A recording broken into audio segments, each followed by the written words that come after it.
प्यारे बच्चों, स्वामी केशवानंद उच्च माध्यमिक विद्यालय लक्ष्मणगढ़ द्वारा आयोजित ऑनलाइन क्लास में आपका स्वागत।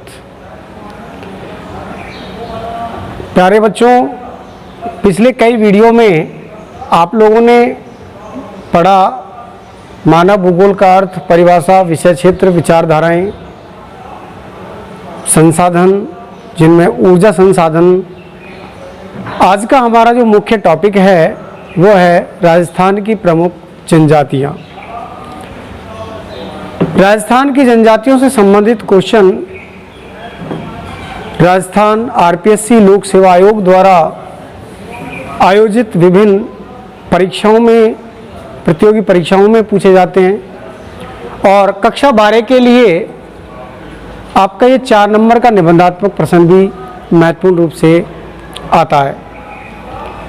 प्यारे बच्चों, जैसा कि हम लोग जानते हैं, हमारे दिमाग में भी प्रश्न आता होगा कि जनजाति किसे कहते हैं। जनजाति लोगों का वह समूह जो सामाजिक रीति रिवाजों और सांस्कृतिक परंपराओं द्वारा एक दूसरे से घनिष्ठ संबंध रखते हैं। ऐसे मानव जाति का जो समूह है उसे जनजाति का रूप दिया गया है। वास्तव में इन लोगों का खान पान, रहन सहन, आचार विचार, इनकी संस्कृति अन्य लोगों से भिन्न होती है और मुख्यतः ये लोग अन्य सामाजिक लोगों की अपेक्षा एकांत या जंगलों और पहाड़ी क्षेत्रों में, दुर्गम स्थानों पर जो अन्य लोगों की पहुंच से परे हो, ऐसे स्थानों पर निवास करते हैं। मुख्य रूप से हमारा जो टॉपिक है राजस्थान की प्रमुख जनजातियां, तो हम देखेंगे कि राजस्थान में पाई जाने वाली प्रमुख जनजातियां, जिनमें मीणा जनजाति, भील जनजाति, गरासिया जनजाति, सहरिया जनजाति, डामोर जनजाति, कंजर जनजाति और सासी जनजाति। इस प्रकार से राजस्थान के अंतर्गत बहुत सारी ये जनजातियां निवास करती हैं। वास्तव में मीणा जनजाति के बाद भील जनजाति राजस्थान में पाई जाने वाली सबसे महत्वपूर्ण और जनसंख्या की दृष्टि से दूसरा स्थान रखती है। जबकि भारत में इसको देखा जाए तो भारत में गौड़, संथाल के बाद भील जनजाति तीसरा स्थान रखती है। प्यारे बच्चों, आज हम मुख्य रूप से भील जनजाति के बारे में उसके विभिन्न बिंदुओं के आधार पर उसका अध्ययन करते हैं।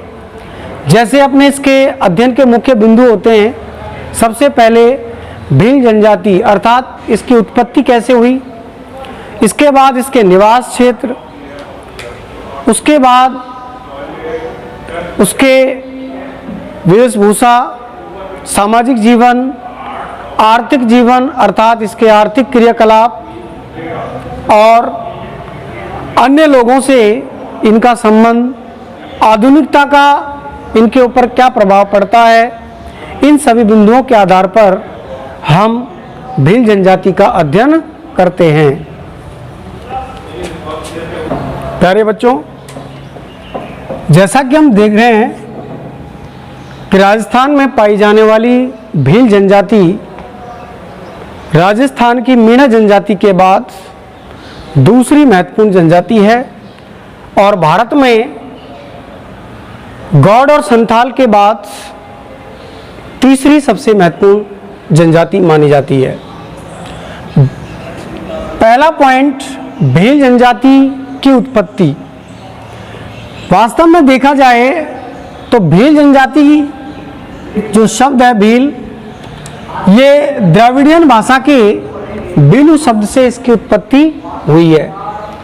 बीलू जिसका अर्थ होता है तीरंदाज, अर्थात इसके अनुसार जो लोग तीर चलाने में निपुणता हासिल किए हुए हैं, ऐसे लोगों को भील माना गया है। इसके बाद भीलों की उत्पत्ति राजस्थान में किस तरीके से हुई या देश में कैसे हुई, इसके बारे में अलग अलग विद्वानों के, अलग अलग विचारकों के अनेक मत हैं। प्यारे बच्चों, आरएस वगैरह में, इसके अलावा अन्य एग्जामों में भील जनजाति के बारे में काफ़ी कुछ चर्चाएं पूछी जाती हैं। जैसे पुराणों के अनुसार ये माना गया है कि महादेव के पुत्र निषाद जिसने अपने पिता महादेव के नंदी बैल को एक बार किसी कारण से मार दिया था। ये बात जब उनके पिता महादेव को पता चला तो उन्होंने उसी निषाद को दंड स्वरूप पर्वतीय क्षेत्रों में निर्वासित कर दिया। अर्थात तभी से लेकर आज तक उन पर्वतीय क्षेत्रों में निवास करने वाले, रहने वाले उस मानव जाति के समूह को भील का नाम दिया गया है। इसी प्रकार से रामायण काल की अगर हम बात करते हैं तो रामायण काल में भी बच्चों आपने सुना होगा कि जब श्री राम जी को वनवास हो गया था तो उस वनवास के दौरान जब वे लोग वनों में गए और वनों में जाकर के आपने एक प्रसंग सुना होगा, शबरी के द्वारा श्री राम जी को जो बेर खिलाए गए थे, अर्थात इस शबरी का जो संबंध है, कई बार कंपटीशन वगैरह में आता है और आपके 12th क्लास में सिलेबस में भी ये क्वेश्चन आता है 1 नंबर का कि शबरी का संबंध किस जनजाति से है, तो आपका उत्तर होना चाहिए भील जनजाति से। अर्थात शबरी भी उसी भील जनजाति के रूप में रामायण काल में उल्लेखित है। और अब हम बात करते हैं जो इसका सबसे ऑथेंटिक प्रमाण है। जैसा कि हम पढ़ते हैं राजस्थान का इतिहास, राजस्थान के इतिहास में प्रमुख इतिहासकार कर्नल जेम्स टॉड ने अपने राजस्थान के इतिहास में बताया कि एक बार जब महाराणा प्रताप जो कि एक मुगल शासक थे, उनका युद्ध महाराणा प्रताप के साथ हुआ, तो उस समय जब महाराणा प्रताप ने राज्य में न रहने कर और उसने अपने राजपाट को त्याग दिया और एक भीष्म प्रतिज्ञा की और वो जंगलों में चला गया, तो उन्हीं जंगलों में अकबर और महाराणा प्रताप के युद्ध के दौरान जिन लोगों ने उनकी मदद की थी, ये वही लोग हैं जिन्हें हम भील के नाम से जानते हैं। अब हम भील जनजाति के निवास क्षेत्र और उनके आवास वगैरह की बात करते हैं। देखिए बच्चों, निवास क्षेत्र की बात की जाए, अपना कई बार क्वेश्चन भी आता है कि राजस्थान में भील जनजाति के प्रमुख निवास क्षेत्र कौन कौन से हैं, या भील जनजाति राजस्थान के किन किन क्षेत्रों में पाई जाती है।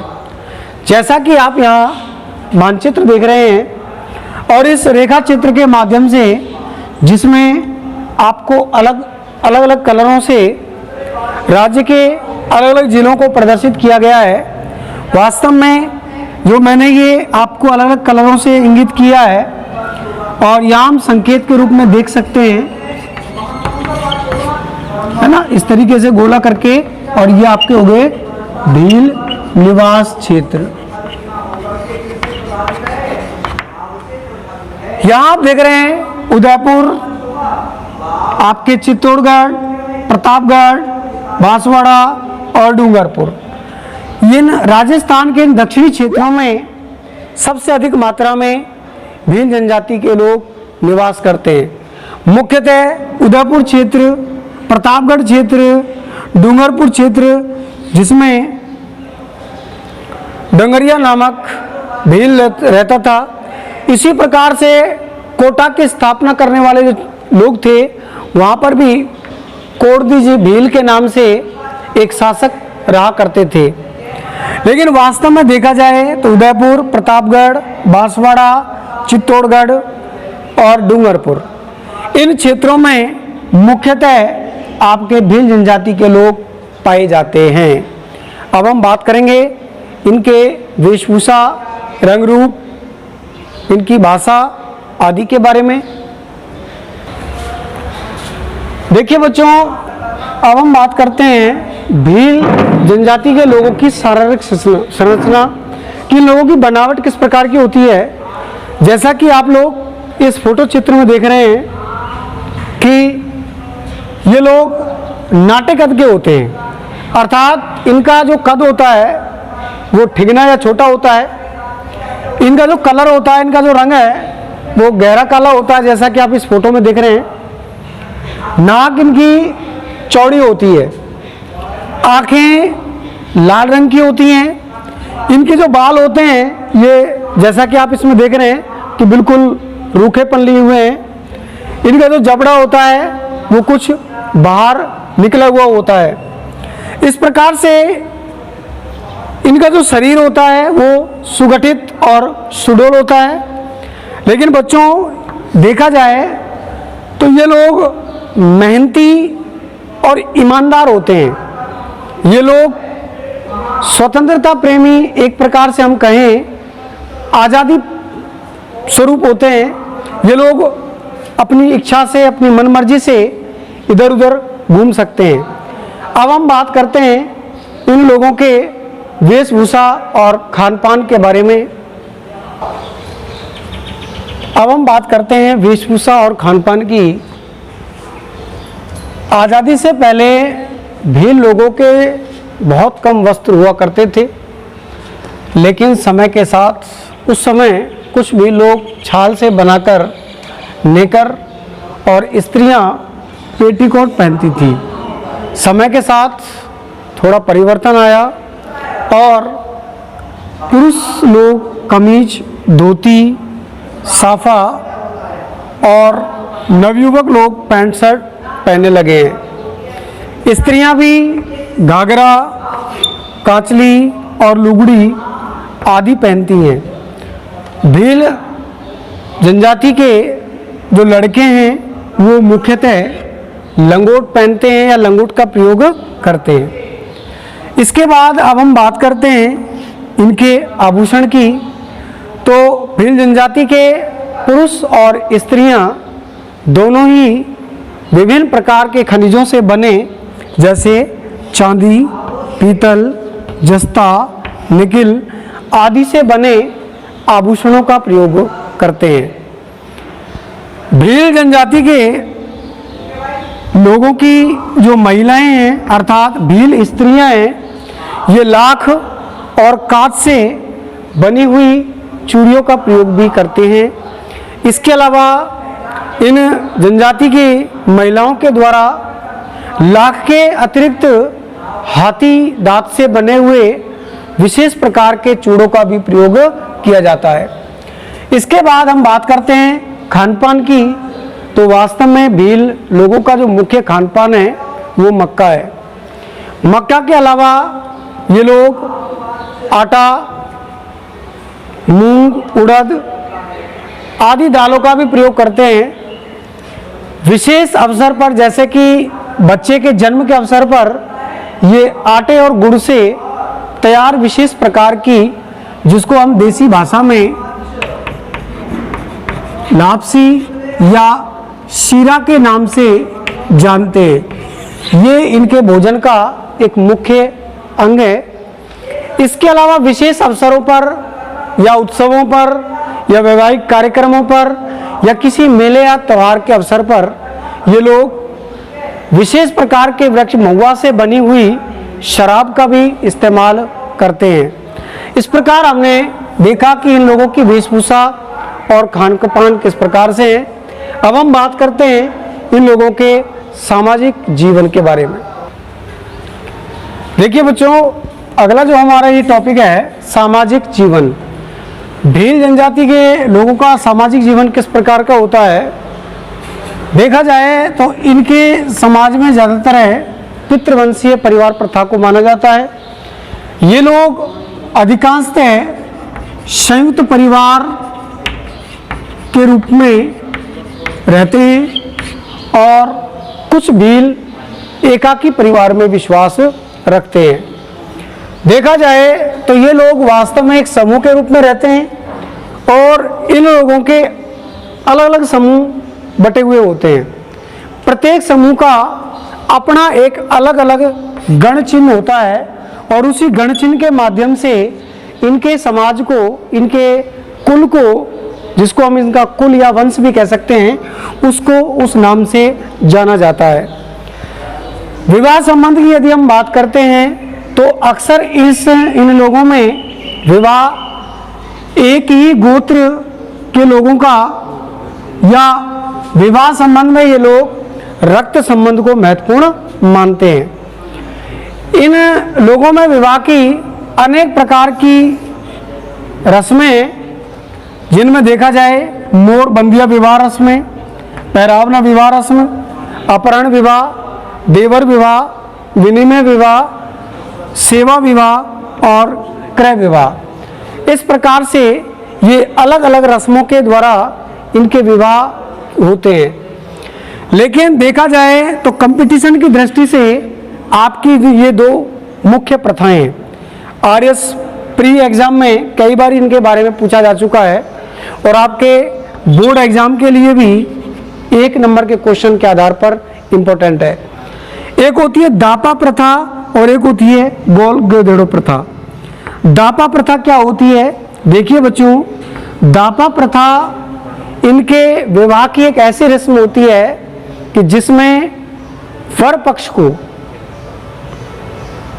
वधु पक्ष के पिता को कन्या का कुछ मूल्य देना पड़ता है, एक मूल्य चुकाना पड़ता है और उस मूल्य को चुकाने के बाद, जिसको अपन कह सकते हैं कन्या मूल्य, इस कन्या मूल्य के रूप में वधु पक्ष वर पक्ष के पिता को कुछ मूल्य चुकाता है।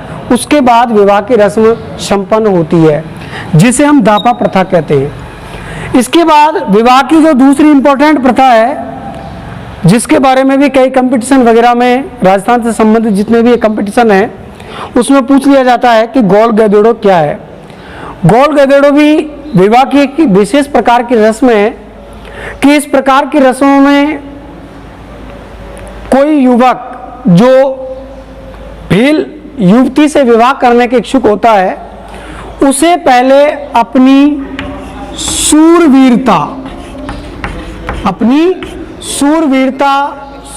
शौर्य आदि का परिचय देना पड़ता है और उस परिचय के बाद यदि वो उस युद्ध को जीत पाता है, अपनी शूरवीरता में खरा उतरता है, तो उसका विवाह उस युवती के साथ करवा दिया जाता है, अन्यथा उसे दंड स्वरूप देकर के छोड़ दिया जाता है।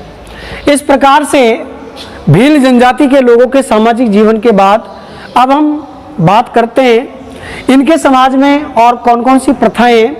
अगर हम धार्मिक आधार पर देखें तो धार्मिक जीवन की यदि बात की जाए तो ये लोग विशेष प्रकार के देवी देवताओं में विश्वास भी करते हैं।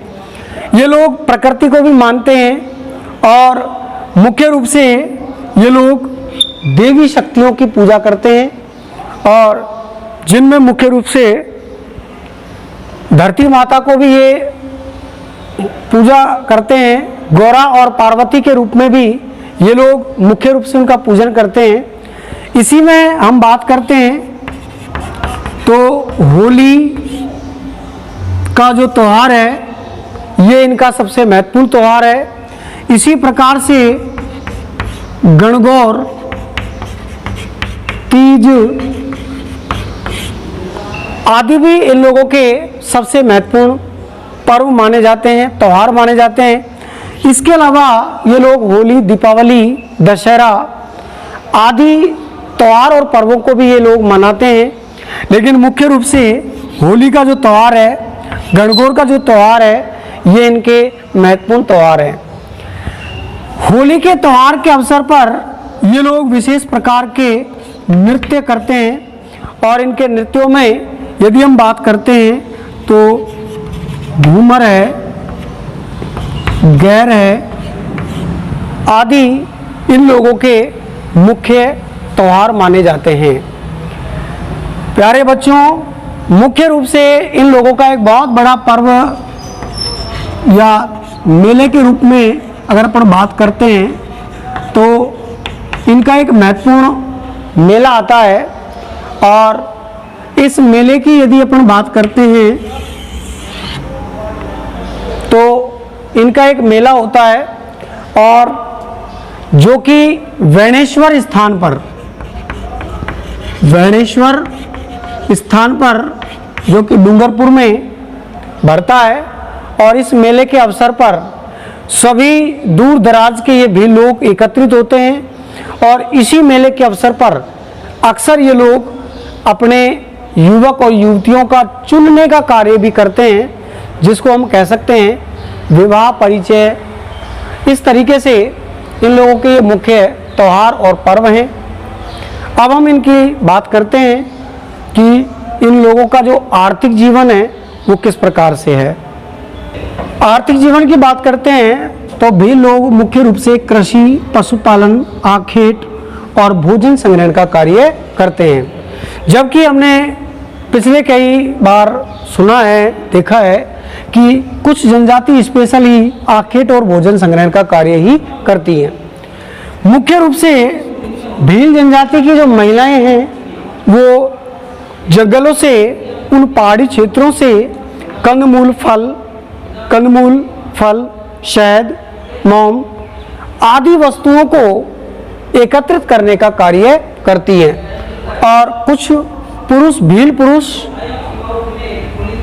कुछ जंगली जानवरों का शिकार भी करते हैं। ये लोग पशु पालने का कार्य भी करते हैं और पशुपालन के साथ साथ कृषि का कार्य भी करते हैं। कृषि का जो कार्य है वो दो क्षेत्रों में किया जाता है, जिसके आधार पर हम कृषि के ये दो रूप देख सकते हैं। एक होता है चिमाता और एक होता है दजिया। चिमाता वास्तव में पहाड़ी क्षेत्रों में पेड़ पौधों को जला करके, नष्ट करके, छोटे छोटे खेत बना करके की जाने वाली जो झूमिंग कृषि है उसे चिमाता कहते हैं। और जो लोग पहाड़ी क्षेत्रों के निचली मैदानी भागों में निवास करते हैं, उन मैदानी भागों में इन्हीं लोगों के द्वारा की जाने वाली जो कृषि है वो दजिया कहलाती है। इसके बाद हम चर्चा करते हैं कि भील जनजाति के लोगों के मुख्य औजार क्या होते हैं। जैसा कि अभी अपन ने देखा कि आखेट और कृषि आदि इनका मुख्य व्यवसाय है। तो ये लोग औजारों के रूप में धनुष बाण, तलवार, खंजर आदि औजारों का प्रयोग करते हैं। बाणों की अगर हम बात करते हैं तो ये तीर कमान में जो बाण प्रयोग करते हैं इसमें दो प्रकार के बाणों का इस्तेमाल करते हैं। एक होता है हरियो और एक होता है रोबतो। प्यारे बच्चों, ये लोग छोटे छोटे पक्षियों का शिकार करने के लिए एक विशेष प्रकार के औजार का प्रयोग भी करते हैं, जिसे हम फटकिया कहते हैं। इसके बाद हम बात करते हैं इनके आवास स्थल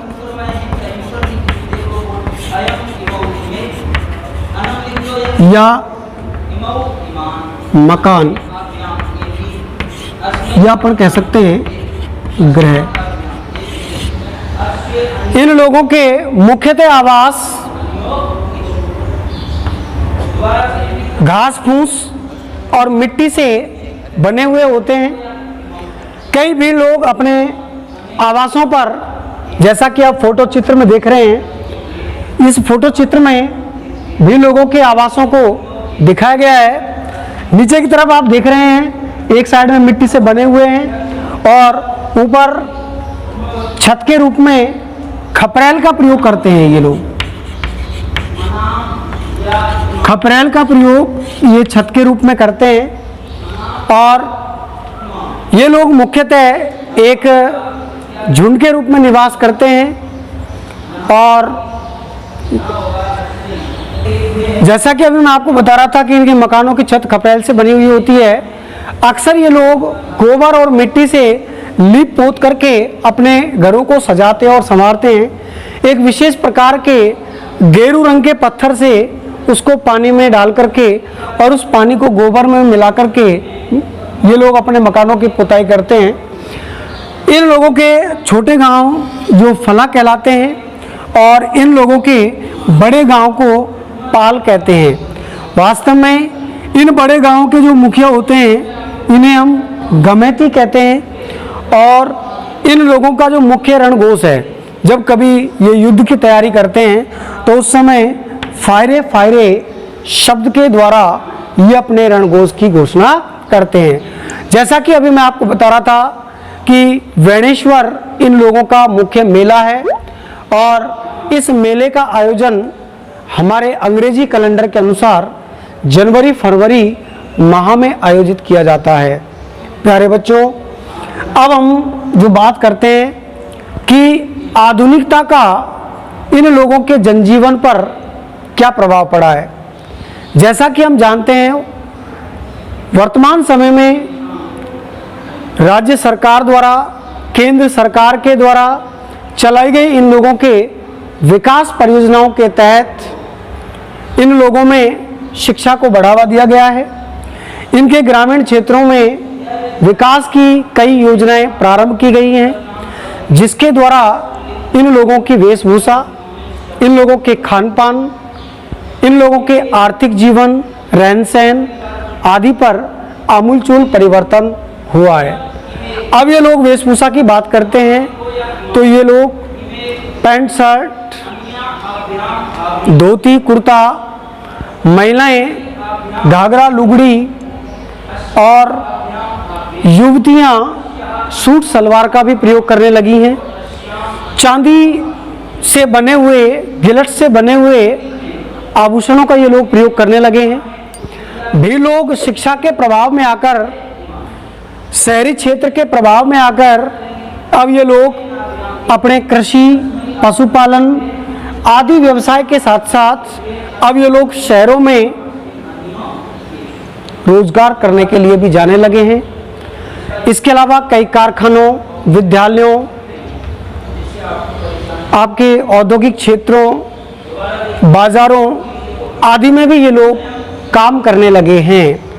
इनके विवाह संबंधों में भी, इनके विवाह की रस्मों में भी आधुनिकता का प्रभाव देखा जाने लगा है। इन लोगों का रहन सहन का स्तर जो है उसमें भी काफ़ी बदलाव देखा गया है। इसके साथ